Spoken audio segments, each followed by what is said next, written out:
नवाबगंज थाना क्षेत्र के अंतर्गत गंगा बैराज पे बीते दिनों एक एक्सीडेंट में 2 नाबालिग लड़कों की मौत हो गई थी, जिसके बाद परिजनों ने दोनों शवों को गंगा बैराज पर रख हंगामा किया था।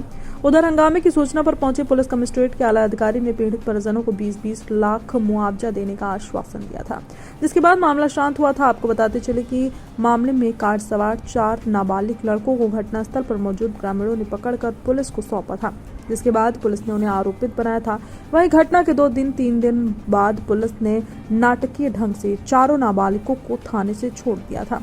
सूत्रों की माने तो पुलिस ने पीड़ितों को आरोपी पक्ष से मुआवजा देने के नाम पर लाखों रुपए का हेरफेर कर दिया, जिसमें कुछ चर्चित बिलौचियों को भी डाला गया।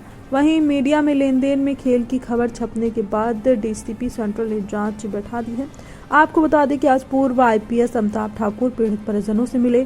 पूर्व आईपीएस का कहना है कि घटना के बाद की स्थितियां संदिग्ध हैं। पुलिस लगातार पीड़ित परिजनों पर दबाव बना रही है।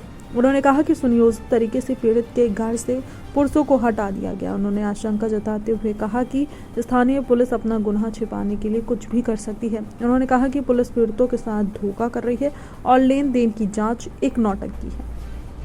संवाददाता मनीष वर्मा की खास रिपोर्ट। बोल दूं सर, पीड़ित परिजनों से मिलना है गंगा बैराज, क्या कुछ निकल के सामने है, किस तरीके से इस केस को देख रहे हैं?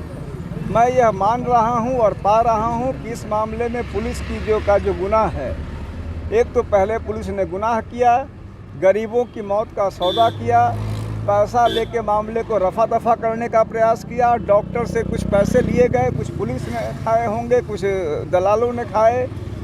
उसके बाद इतना ही नहीं, इस प्रकरण में इस पक्ष को दूसरे पक्ष पर दबाव दिया गया। मुझे यह भी बताया गया है कि जो मौके के जो गवाह हैं, चश्मदीद गवाह हैं, उन पर दबाव दिया जा रहा है। पुलिस उनको धमका रही है, उनको बयान बदलने को कह रही है। तो पुलिस ने पहले जो गुनाह किया 15 लाख का, और 15 लाख रुपए तो रिकॉर्ड पे आया है, न जाने कितना पैसा उन्होंने पुलिस वालों ने अपने लिए लिया होगा। 15 लाख तो केवल मृतक के लिए था, तो जाहिर सी बात है पुलिस वालों ने भी 15-20 लाख रुपए अपने लिए मांगे होंगे, जो डॉक्टर इसलिए नहीं कबूल रहे हैं क्योंकि उनको साफ लग रहा है कि वह घूस का पैसा होगा। यद्यपि यह 15 लाख रुपया भी स्पष्टतया गैर कानूनी पैसा है। मृतक के परिवार को इस प्रकार 15 लाख देने का ऑफर देना भी अपने आप में गैर कानूनी है। यह गैर कानूनी काम हुआ और अब उसको स्थानीय पुलिस दबाने का प्रयास कर रही है, लोगों को डरा धमका रही है, गवाहों को डरा धमका रही है। मैंने आज़ाद अधिकार सेना के हमारे साथियों ने स्पष्ट किया है कि हम इनके साथ भी रहेंगे। हमने अपना मोबाइल नंबर दिया है और कहा है कि यदि कभी भी उन्हें धमकी मिलती है तो मुझे तत्काल अवगत कराएं। आप आज गंगा बैराज आए थे, पीड़ितों से मिले हैं, मुलाकात हुई आपकी?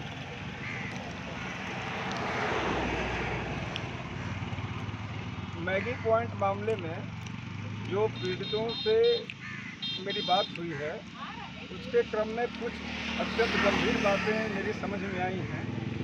पहली बात तो यह कि पुलिस द्वारा पीड़ितों पर लगातार दबाव बनाया जा रहा है। आज जब मैं एक पीड़ित के घर गया तो वहाँ महिलाएं हैं, पुरुष सुबह से गायब हैं। उनकी पत्नी ने बताया कि सुबह उनका कोई कहीं फ़ोन आया था, उसके बाद से वो उनके पति चले गए। लगभग 2 घंटे से घर पे नहीं है और लगातार हम लोग को फ़ोन करने पर भी रिस्पॉन्स नहीं कर रहे हैं। किसके घर गए थे आप लोग सबसे पहले? हम लोग यहाँ विशाल के घर गए। विशाल के घर। अभी दूसरे घर हम लोग भी जाने वाले हैं, अभी वहाँ गए नहीं। आशीष के घर। आशीष के घर, अभी विशाल के घर गए थे। तो उनकी पत्नी का मुख्य रूप से ये कहना है, यानी विशाल के जो भाभी कि मतलब उनका नहीं कहना है, लेकिन उनकी बात भंगिमा और तमाम बातों से स्पष्ट है कि मुझ पर दबाव इसका भयानक पड़ रहा है। अच्छा, उन्होंने ये बताया आपको कुछ कि मुआवजा उन्हें मिला है या नहीं मिला है? नहीं, उन्होंने 2 और महत्वपूर्ण बातें बताई हैं जी। एक बात उन्होंने यह बताई है कि जिस दिन घटना घटी थी जी, उस दिन जब उन्होंने लाश यहाँ रखी थी, दोनों की लाश, उस समय एक कोई बड़ी पुलिस अफसर, महिला पुलिस अफसर आई थी। जी। इन्होंने 20 लाख रुपए देने का आश्वासन दिया था, लिखित रूप से दिया था। हाँ, लिखित रूप से दिया था। जी। लेकिन वह बात भी अब तक नहीं हुई है। और दूसरी बात उन्होंने स्पष्ट कहा है कि हमें कोई भी मुआवजा, अब तक कोई भी पैसा कहीं से नहीं मिला है। यह बात भी उन्होंने मुझे स्पष्ट कहा है। पैसा नहीं मिला, यह बात तो लगातार सार्वजनिक हो रहा था, लेकिन उन लोगों पर लगातार पुलिस का दबाव पड़ रहा है पुलिस उन्हें कहीं ना कहीं अपने कब्जे में रख रही है। उनके पति घर पे नहीं है, उनके जो ससुर है उनको मतलब केवल घर पे महिलाएं मिली हैं आपको, पुरुष केवल नहीं? महिलाएं। और महिलाओं के पास कोई कागज नहीं है जो संबंधित पेपर थे। तो यह पूरी बातें मुझे स्पष्ट लग रहा है कि इसमें पुलिस अपने बचाव के लिए खेल कर रही है। लगातार दबाव बना रही है और धमका रही है। मैंने इस पार्टी लोगों से कहा है, दूसरे जगह भी मैं जाऊंगा तो वो बात अवश्य कहूँगा। पहली बात कि किसी भी कागज पे यह दबाव में, डर में अंगूठा न लगावें, साइन न करें, एक बात।